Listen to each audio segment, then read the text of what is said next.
আসসালামু আলাইকুম। Cooking blade রেসিপির পক্ষ থেকে সবাইকে ওয়েলকাম। তো আজ আমি দেখো কিভাবে মুড়ি দিয়ে দুর্দান্ত সাথে একটি রেসিপি বানানো যায় সেটি আমি শেয়ার করব। এটা খেতে কিন্তু খুবই মজা। এটা ছোট বড় সবাই পছন্দ করে, আর এটা নাস্তা হিসেবে কিন্তু খুব জমে যাবে। তো চলুন তাহলে দেখে নিই কী কী উপকরণ লাগছে। তো প্রথমে একটি মিক্সিং বল নিয়েছি, আর আমি এখানে 1 কাপ মুড়ি নিয়েছি। তো ভিডিও ভালো লাগলে অবশ্যই সাবস্ক্রাইব করবেন। আর এখানে কাঁচা পাকা 2টা মরিচ নিয়েছি, পেঁয়াজ কুচি নিয়েছি, আর রসুন কুচি নিয়েছি।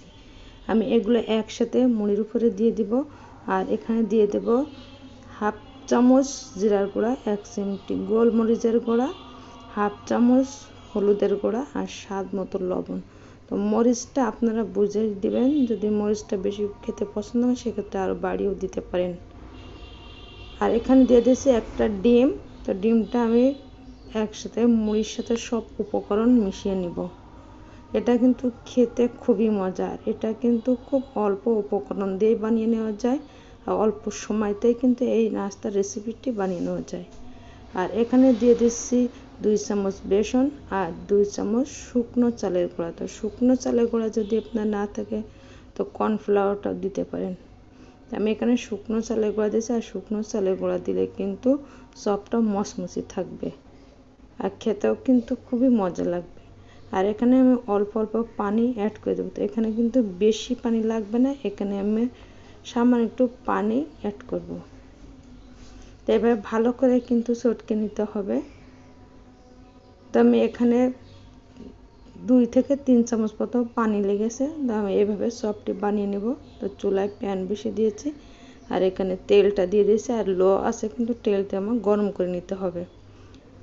তো আমার তেলটা গরম হয়ে গেছে, আমি এখন অল্প অল্প করে চপ বানিয়ে নেব।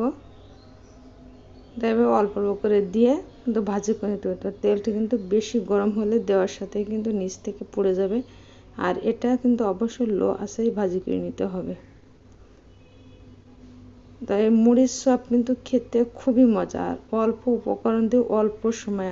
আপনার হাতে যদি সময় না থাকে সেক্ষেত্রে আপনি এই চপটি কিন্তু অল্প সময়ে বানিয়ে নিতে পারেন।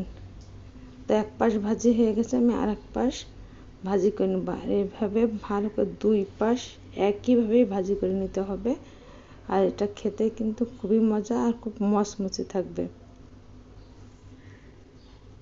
তো এভাবে কিন্তু 2 পাশেই কিন্তু সমানভাবেই ভাজি করে নিতে হবে। আমার ভাজি করা কমপ্লিট হয়ে গেছে, আমি এখন এগুলো উঠিয়ে নিব। দেখতে পাচ্ছেন আমার চপগুলো কিন্তু ভাজি করা হয়ে গিয়েছে। আমার বাকি যে চপের জন্য যেটা ছিল আমি সেটা দিয়ে ভাজি করে নিব।